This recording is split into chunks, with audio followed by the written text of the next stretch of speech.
I used to believe that betrayal had a predictable script: secret texts, whispered phone calls, lipstick on a collar. I was ready for that. But what I discovered shattered my world in ways I never imagined. It started with little things, the kind that seem insignificant until they pile up into something undeniable. Melissa had been distant for months, but I chalked it up to stress. Work had been demanding for both of us, and our conversations had become routine. But there was something else, something unspoken, lurking between us. She was always on edge. Some nights, she would come home later than usual, claiming she'd lost track of time running errands or meeting friends. When I asked who, she'd wave it off, saying, "Oh, just the girls," before quickly changing the subject. Then there was her phone. Melissa had never been the type to hide things. We used to leave our phones lying around without a second thought. But now, she kept hers glued to her side, always face down, and had set a new password. One night, when she was in the shower, I picked it up. Locked. I told myself I wasn't the type of guy who snoops. But doubt is a slow poison, and it had already started to spread. I let it go, at least I tried to. Then, one weekend, she told me she was going to visit her sister in another town for a couple of days. That wasn't unusual. What was unusual was the way she told me, almost too casual, like she had rehearsed it.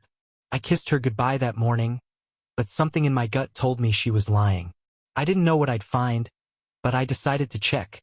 Just a simple call to her sister to say hello. "Melissa? Oh, she's not here," her sister said, hesitating. "She never said she was coming this weekend." My stomach twisted. I hung up before I could say anything else. My hands were shaking. My wife had just lied to my face. But I had no idea that this was only the beginning.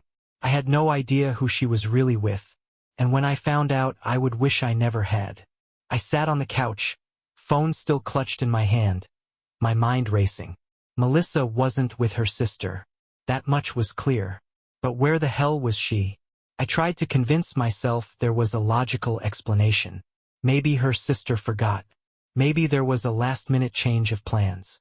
But no, her hesitation, the awkward pause before answering, told me everything. Melissa had lied. I needed proof. I checked our shared bank account. Melissa wasn't careless. She knew better than to leave a paper trail. But I found something.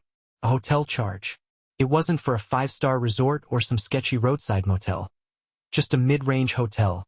The kind you book when you don't want to draw attention. I stared at the transaction. My chest felt tight, like someone had wrapped a fist around my lungs.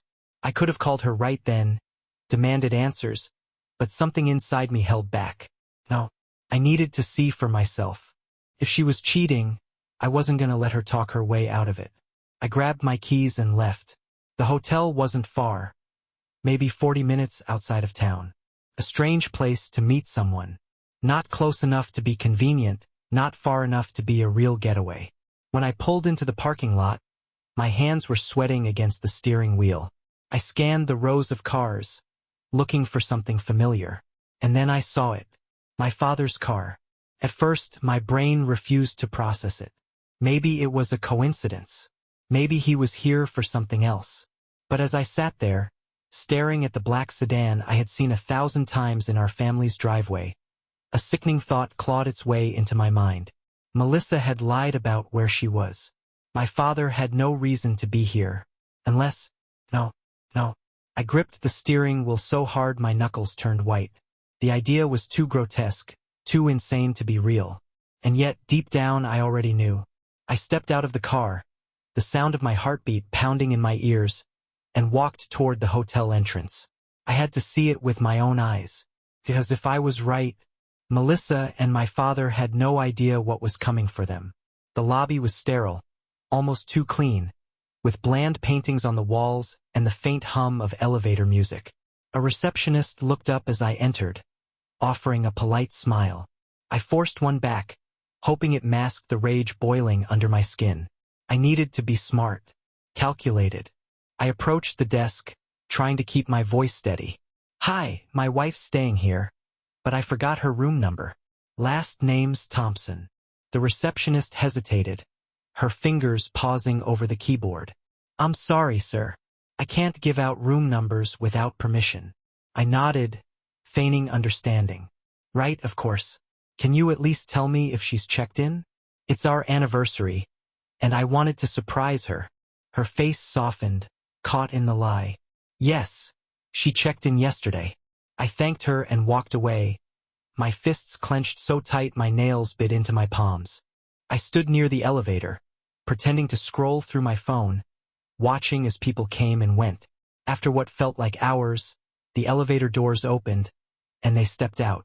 Melissa's hand was tucked into the crook of my father's arm, her head leaning against his shoulder, laughing softly. The intimacy between them was unmistakable, a kind of comfort and familiarity that turned my stomach. He whispered something in her ear, making her giggle like a teenager. I watched them walk across the lobby, completely unaware of my presence. My father reached out, brushing a strand of hair from her face before pressing a kiss to her forehead. I felt like I was underwater, everything muffled and distorted. It was like watching a grotesque play where every line and gesture was a mockery of the life I thought I knew. This wasn't just betrayal. It was an annihilation of everything I held sacred. They exited the hotel, laughing like they were in some kind of twisted romantic comedy, leaving me rooted in place. I should have confronted them right there, should have demanded answers, but the shock had paralyzed me. As their car pulled away, reality crashed down, leaving me hollowed out and raw. My wife, my father. I stumbled back to my car, collapsing into the driver's seat as my breath came in ragged gasps. The tears came then, hot and furious, but I didn't wipe them away. They had done more than cheat. They had humiliated me, turned my life into a farce. I swore right then and there that they would regret it. Neither of them would see me coming. And when I was done, they'd wish they had never crossed me. I drove home in a daze, gripping the wheel so tightly my fingers ached. My mind replayed the scene over and over. Melissa's laughter, my father's hand on her waist, the way they looked at each other like they had been doing this for years. I wanted to scream. I wanted to rip the steering wheel off and hurl it into the windshield. But I forced myself to stay calm. This wasn't just about cheating. It was them. My father. The man who raised me, who taught me how to ride a bike, how to shave, how to be a good man. And here he was, screwing my wife behind my back. The rage was suffocating, but I swallowed it down. No impulsive moves. Not yet. I needed to plan. By the time I pulled into my driveway, I had decided. I wouldn't let them know I knew. Not yet. I would play the fool, the oblivious husband and son. I would gather every detail, every disgusting secret, every lie they told. Then I would destroy them both. Melissa came home the next evening, all smiles, acting like nothing had happened. I was sitting on the couch, beer in hand, pretending to watch TV when she walked in. "Hey, babe," she chirped, tossing her bag onto the counter. "Miss me?" I forced a grin. "Of course. How was your sister's?" She hesitated for just a fraction of a second. I wouldn't have noticed before, but now I did. "Oh, it was great. We had a spa day, drank some wine, just relaxed." She walked over and kissed my cheek, her lips warm, her breath sweet like she had popped a mint before coming inside. I wanted to grab her by the throat and make her tell the truth. But I didn't. Instead, I smiled. "Sounds nice. You deserve a break." She grinned, clearly pleased that I wasn't suspicious. "You're the best, you know that?" I let out a soft chuckle. "I try." And with that, I sealed my role in the game. I would be patient. I would be meticulous. And when the time was right, I would make sure Melissa and my father paid for what they had done. Every single second. For the next week, I played my role perfectly. I smiled when Melissa talked, kissed her goodnight, even brought her flowers one evening, just to see how deep her lies would go. She acted like the perfect wife, laughing at my jokes, cuddling up to me on the couch, asking about my day. It made me sick, but I didn't let it show. Instead, I spent my nights planning. I tracked her phone when she wasn't looking, checked our shared bank account for any more hotel charges, and even installed a hidden camera in our bedroom to see what she did when I wasn't around. I knew I couldn't confront them yet. That would be too easy. No, I wanted to break them. The first real opportunity came sooner than I expected. Melissa had a habit, she loved long showers. And in those 15-20 minutes, her phone was unguarded. One night, after she stepped into the bathroom, I grabbed it from her nightstand. My heart pounded as I quickly entered her passcode. One I had memorized days ago when she carelessly typed it in while I pretended to be asleep. I opened her messages, and there it was, a text from my father. Same place tomorrow? I need you. My stomach twisted, but I forced myself to keep reading. Melissa had replied, "Of course, baby. I'll think of something to tell Ethan. Baby." I nearly threw the phone across the room. My hands trembled. My breath came in short bursts. This was it. Undeniable proof. I quickly took screenshots of their texts, emailing them to myself from her phone, covering my tracks before putting it back exactly where I found it.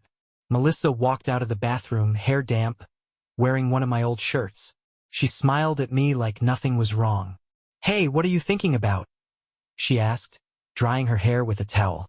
I looked at her, forcing a smirk. "Oh, nothing," I said. She had no idea that tomorrow, I would be following her. And after that, the real fun would begin.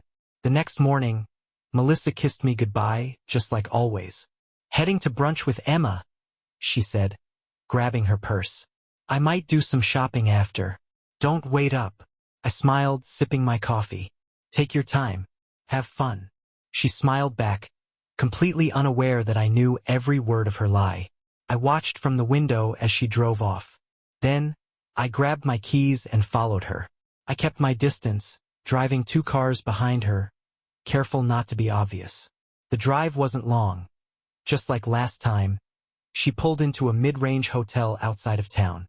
But this time, I wasn't just watching. This time, I was going inside. I parked a few spaces away and watched as she got out of her car, smoothing down her dress, fixing her hair. She had put in extra effort today. I wondered if she did that for me anymore. She walked into the hotel, texting as she entered. Seconds later, my father's black sedan pulled up. He stepped out, looking around like a guilty bastard before heading inside after her. That was all I needed. I grabbed my phone and took a few pictures, time-stamped and clear. Proof. I could have barged in right then, caught them in the act, made a scene. But that would have been too easy. No, I wanted them to suffer. Instead, I stepped inside the lobby and walked up to the front desk. The receptionist, a young guy with a bored expression, barely looked up as I approached. "I need to know what room my wife just checked into," I said, sliding a crisp $100 bill across the counter. The guy hesitated but took the cash, glancing at the screen. "Room 214.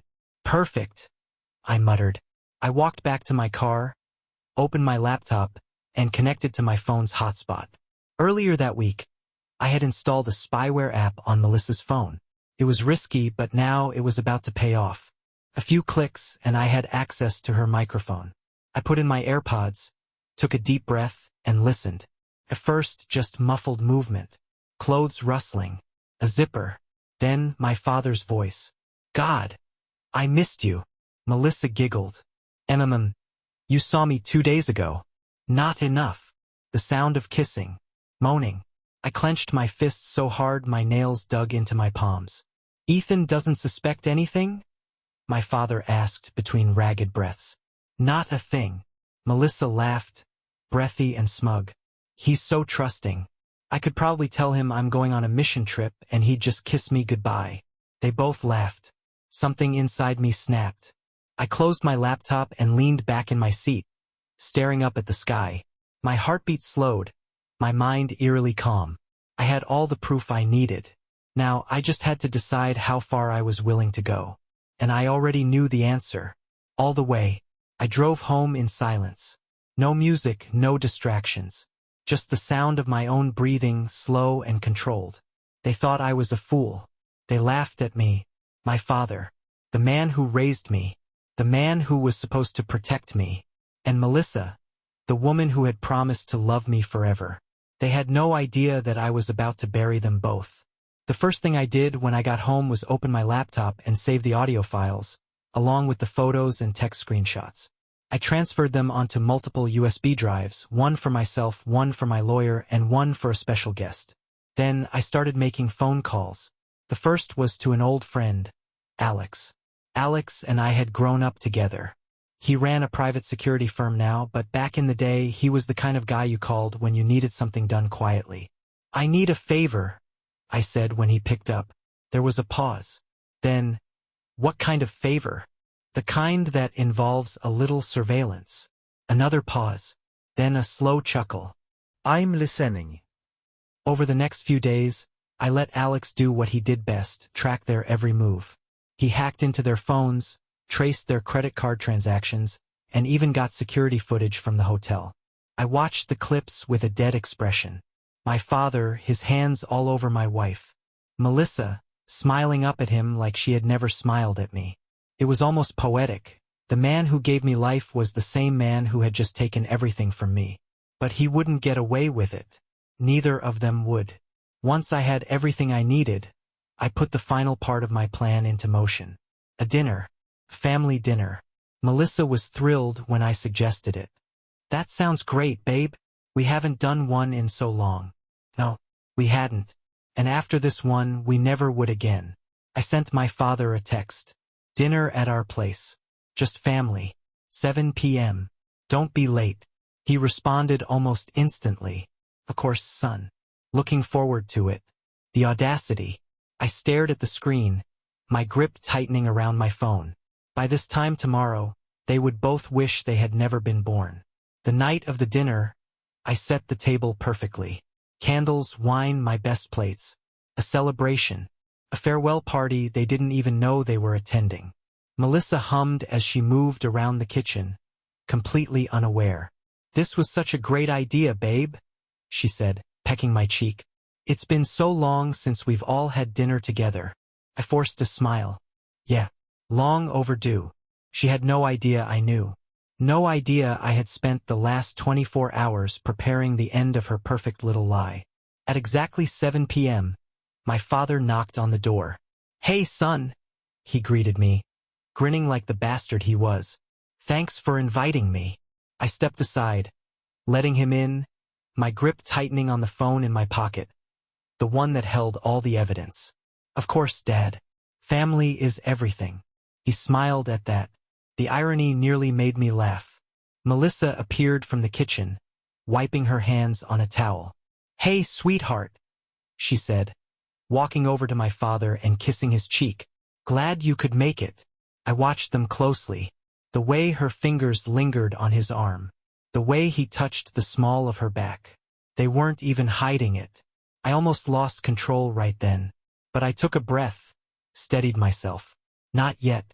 Dinner was normal, if you ignored the fact that I was sitting across from the two people who had betrayed me in the worst way possible.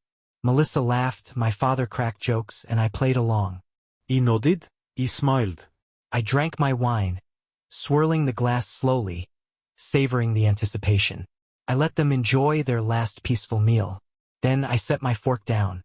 "So," I said, leaning back in my chair, "I have something for you both." Melissa tilted her head. "Oh." I pulled out my phone, tapped the screen, and slid it onto the table. Play. First just silence. Then the recording began. My father's voice. "God, I missed you." Melissa's laughter. You saw me 2 days ago." "Not enough." Their faces went pale. I watched as my father stiffened, as Melissa's breathing became shallow. Then came the final blow. Melissa's own voice. "Ethan doesn't suspect anything.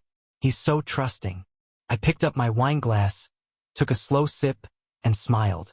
Not trusting enough, apparently. The silence was deafening. Melissa's eyes filled with tears. "Ethan, Shut up." My voice was quiet, but the force behind it made her flinch. My father, my own father, closed his eyes and exhaled. Son, Listen. I let out a low laugh. "Oh, now I'm your son?" I shook my head. "You've been my wife, Dad." "How long?" He swallowed hard. Melissa wiped at her tears. "Ethan, it's not what you think." I slammed my fist on the table, making the plates rattle. "Don't lie." She broke down, sobbing. My father just sat there, silent. He knew there was no way out. I let them squirm for a moment before standing up and reaching for something on the counter. A USB drive. I tossed it onto the table between them. That, I said, contains every single message, every hotel booking, every disgusting conversation you two ever had. Melissa gasped. Oh my God. I turned to my father. And a copy was sent to Mom. His head snapped up. Ethan, she deserves to know what a piece of shit you are. I took another sip of wine. In fact, she's probably watching the videos right now. Melissa whimpered. Videos. I smirked. Oh, sweetheart. Did you think I wasn't watching? She looked like she was about to pass out. My father finally spoke, his voice desperate. Ethan, don't do this. You don't have to destroy everything. I laughed, shaking my head. You already did that, Dad. I turned to Melissa. And you? You threw away everything we had. For him, I scoffed. I hope it was worth it. Tears streamed down her face. Please, I love you. Love. I barked out a laugh. You don't even know what that means. I grabbed my jacket and headed for the door. Before I left, I glanced back one last time. You two deserve each other. Then I walked out, leaving them to drown in the wreckage. I walked out of that house, but I wasn't done with them. Not by a long shot. Melissa and my father thought the worst was over, that they could cry, beg, and maybe even manipulate their way out of it. But they had no idea what was coming next. The real revenge was just beginning. The first thing I did was make sure my mother got the USB. I wasn't bluffing. I had sent her everything. The texts, the recordings, the hotel receipts, the photos. And when she called me an hour later, sobbing, I knew the damage had been done. He told me it was nothing, she stammered through the tears. That I was imagining things. I clenched my jaw. He's a liar, Mom. And now you know the truth. She exhaled shakily. I want a divorce. Good. I already contacted a lawyer, I said. He's expecting your call. She was silent for a long moment. Then, in a voice I had never heard from her before, she whispered, Make him pay, Ethan. Oh, don't worry, Mom. I plan to. Next, I went after Melissa. I had been preparing for this moment all week. Ever since I found out about the affair. First, I emptied our joint savings account. Every last cent. I had legally transferred all the money to my personal account 2 days earlier. Melissa. She had no idea. Then I canceled her credit cards. Then I called our landlord. I'd like to break the lease, I said casually. My wife cheated on me with my father, so I'm moving out. There was an awkward silence before he finally muttered, Understood. I made sure Melissa would come home to an eviction notice. But my favorite move? That came next. Melissa was the kind of woman who cared deeply about appearances. She wanted to be seen as the perfect wife, the loving partner. She had built her entire social life around it. Dinners, charity events, brunches with the girls. I was about to shatter that image. I uploaded everything to a private Google Drive folder and sent the link to every single person we knew, her friends, her coworkers, her family. Subject: Melissa's dirty little secret. Message: Since Melissa loves lying to everyone, I thought you all deserved to know the truth. Enjoy. Then, I sat back and watched the chaos unfold. Melissa called me within minutes. I let it go to voicemail. Then she texted, Melissa, what did you do? Melissa, you ruined me, Ethan. Melissa, please let's talk. Melissa, I can fix this. Just delete it. I smirked. She was begging. Good. Let her suffer. Then came the best part. My father's downfall. See, my father had built his reputation on being a respectable man, a businessman, family man. He sat on multiple boards, had friends in high places. And now, they all knew what kind of man he really was. His world was about to burn. At 11 p.m. that night, he showed up at my door, pounding, yelling, Ethan, open this goddamn door. I took my time, savoring the moment, before unlocking it and swinging it open. He looked like hell. His shirt was wrinkled, his face red with rage. "What the hell did you do?" he growled. I leaned against the doorframe, arms crossed. "Oh, just made sure everyone knows the truth." His jaw clenched. "You destroyed everything." "No," I stepped closer, my voice lowering. "You destroyed everything when you decided to use my wife." His face twitched. "Ethan, listen. Save it." I snapped. "Mom's leaving you. Your reputation? Gone. Your business deals? You'll be lucky if people still shake your hand." His eyes darkened. "You think you're the only one who can ruin lives?" I let out a low chuckle. "Oh, go ahead, Dad. Try to touch me. See what happens." He stared at me, chest rising and falling, fists clenched. Then finally he turned and walked away, defeated, ruined, exactly where I wanted him. As I watched him disappear into the night, I felt something I hadn't in weeks. Satisfaction. But I wasn't done yet. Not even close. I barely slept that night. Not because I was anxious, no, that part was gone. I stayed up because I was savoring every moment of their downfall. The texts kept rolling in. "Melissa. You ruined my life. Ethan. Melissa. I lost my job. Melissa. My friends won't even talk to me. Melissa. Please, I'll do anything. Just delete it." I smiled. Anything? Interesting. But before I got to her, I had unfinished business with someone else. By morning, my father was all over the news. His business partners had dropped him. The board of directors he sat on, they asked for his resignation. But the best part? My mother didn't just leave him. She took everything. The house, the cars, half his savings. And thanks to my help, she had the best divorce lawyer in the state. The kind that left men like him with nothing. By lunchtime, my father was officially homeless. And I wasn't done yet. Melissa showed up at my apartment that evening. Disheveled, tear-streaked. The moment I opened the door, she threw herself at me, grabbing my arms. "Ethan, please, please, I'll do anything to fix this." I looked down at her. The same woman who had laughed about betraying me. Who had kissed my father and called him baby. Now she was nothing. I pulled her hands off me and stepped back. "You don't get to fix this, Melissa." Tears streamed down her face. "I lost everything. My job, my friends. I don't even have a place to stay." "Sounds like a you problem." She flinched, looking truly desperate now. "Ethan, please. I'll do whatever you want." She bit her lip. "Even if you just use me, I can make it up to you." I stared at her for a long moment. Then I laughed. A deep, dark laugh that made her face crumple. "You think I'd ever touch you again?" I said coldly. "After you let my father inside you?" She sobbed. "I didn't mean to." "Shut up." She did. I leaned in close, lowering my voice. "I want you to suffer. I want you to feel everything I felt. And the best part." I smirked. "I'm not even done ruining you yet." She whimpered. "Please." I stepped back, looking her over one last time. Then I shut the door in her face. And locked it. Melissa pounded on the door, her sobs muffled through the wood.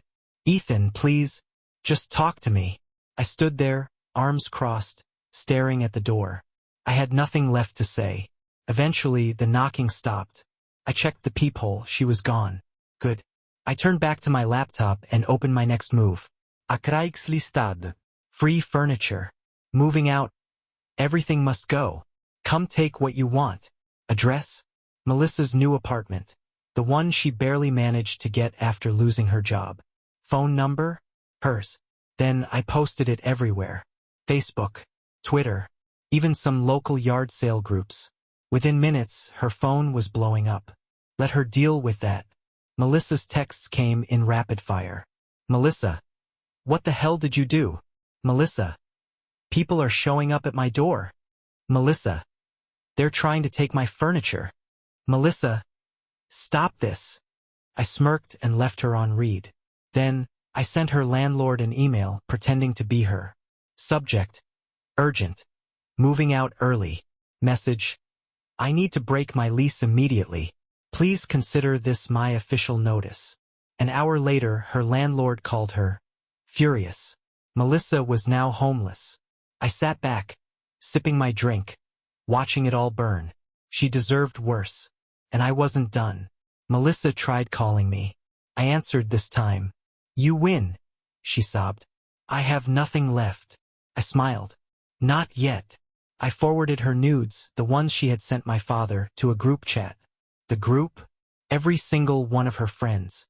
Seconds later, my phone exploded with notifications. Melissa's final text came through. "Melissa, you ruined me." I typed back 2 words. "You started it." Then I blocked her number. She was officially done. With Melissa destroyed, it was time to finish off my father. I sent an anonymous tip to the IRS. His company had been fudging numbers for years. I made sure they got every document proving it. Then, I leaked his affair to the business community, the investors, the board members, the clients. By morning, he was under investigation. By noon, his company's stock plummeted. By nightfall, he called me. "Ethan, please." His voice was shaking. I listened for a moment. Then I hung up. He wasn't worth my breath. With Melissa broken and my father ruined, I did the last thing I needed to do. I booked a one-way flight.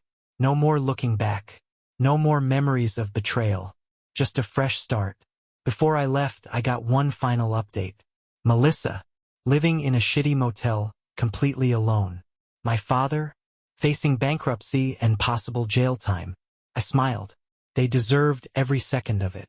As my plane took off, I leaned back, closed my eyes, and let it all go. I had won, and it felt damn good.